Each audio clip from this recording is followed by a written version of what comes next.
Dive into the world of spirituality and mindfulness with The Power of Now by Eckhart Tolle. A book that has garnered worldwide recognition, The Power of Now stands as a beacon guiding countless individuals on their journey towards inner peace and self-discovery. Its importance cannot be overstated as it provides an enlightening perspective on how to live in the present moment, freeing oneself from the shackles of past regrets and future anxieties. The author, Eckhart Tolle, is a well-respected spiritual teacher known for his profound wisdom and ability to articulate complex spiritual truths in simple, relatable terms. His teachings have touched millions of lives, inspiring a new generation of spiritual seekers to awaken their consciousness and embrace the power of the present moment. The Power of Now is more than just a book. It is a spiritual guidebook, a manual for living fully and authentically. So, without further ado, delve into the essence of this enlightening book. The book opens with a powerful statement: "You are not your mind." This might seem perplexing at first glance, but Tolle invites us to delve deeper into this notion. He suggests that our true selves are not entrenched in our thoughts. Instead, they exist independently, unscathed by the whirlwind of thoughts that constantly swirl in our minds. Tolle asserts that the mind is a tool, a powerful one indeed, but it's not who we are. We are the consciousness that observes the mind, the silent watcher. This realization, he contends, can lead to profound inner peace and freedom. Now let's talk about the ego. According to Tolle, the ego is a self-created image, a mental construct which we often mistake for our true selves.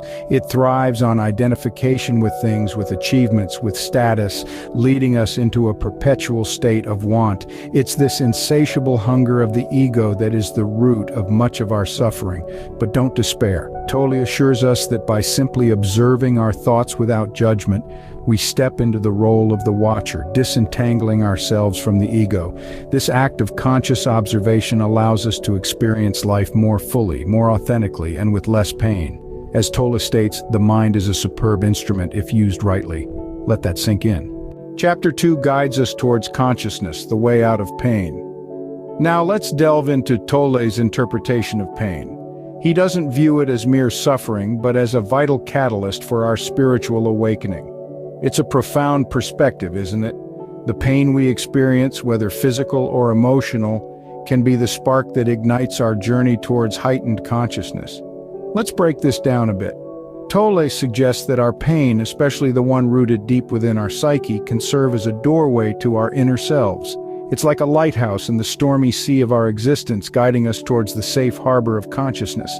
But how do we navigate through this storm? Well, Tolle offers a simple yet profound answer. Acknowledge and accept your pain. Yes, it's as straightforward as that. By acknowledging our pain, we recognize its existence. We stop running away from it and instead we face it head on. And by accepting it, we stop fighting it. We stop letting it control us.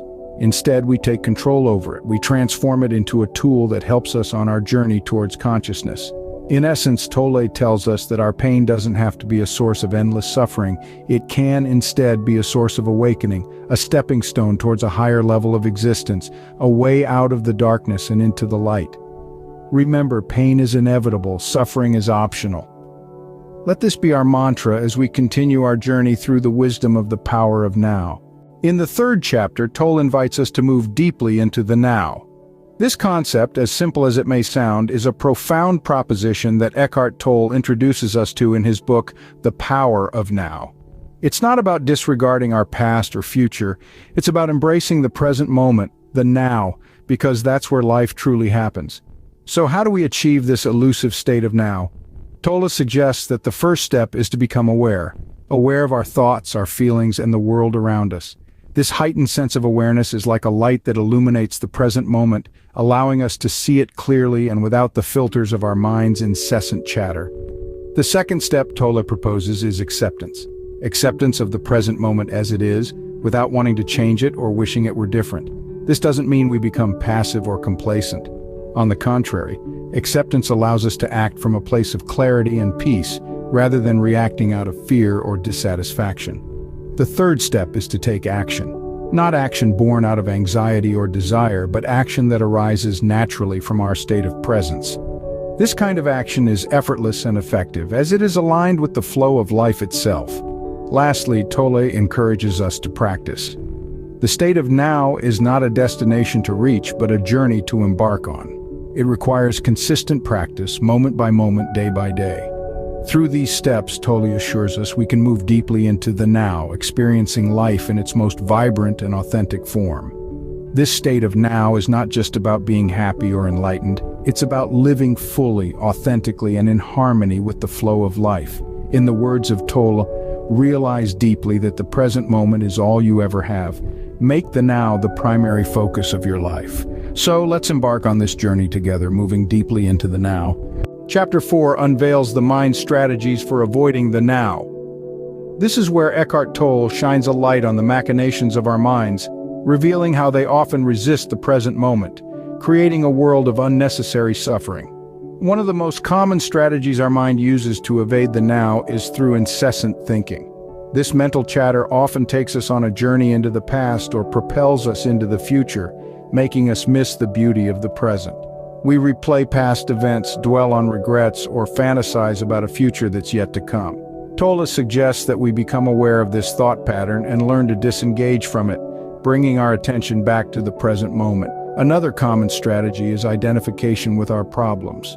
Our minds have a tendency to create an identity around our problems, making us believe that we are our problems. This not only takes us away from the now, but also amplifies our suffering.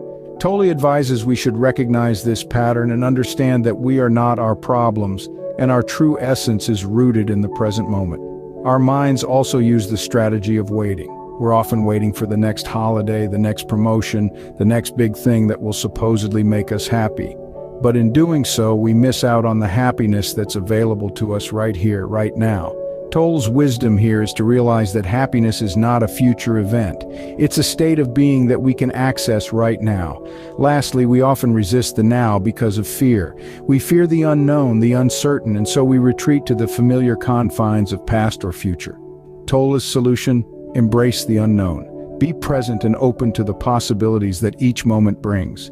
In conclusion, our minds are crafty. They constantly pull us away from the now, creating unnecessary suffering. But with awareness and a shift in perspective, we can overcome these mind strategies. As Tolle wisely points out, life is now. There was never a time when your life was not now. As we reach the end of our journey with the power of now, let's recap the key points. We began by acknowledging the profound wisdom of Eckhart Tolle, who invites us all to experience life in its purest form, unclouded by the incessant chatter of our minds.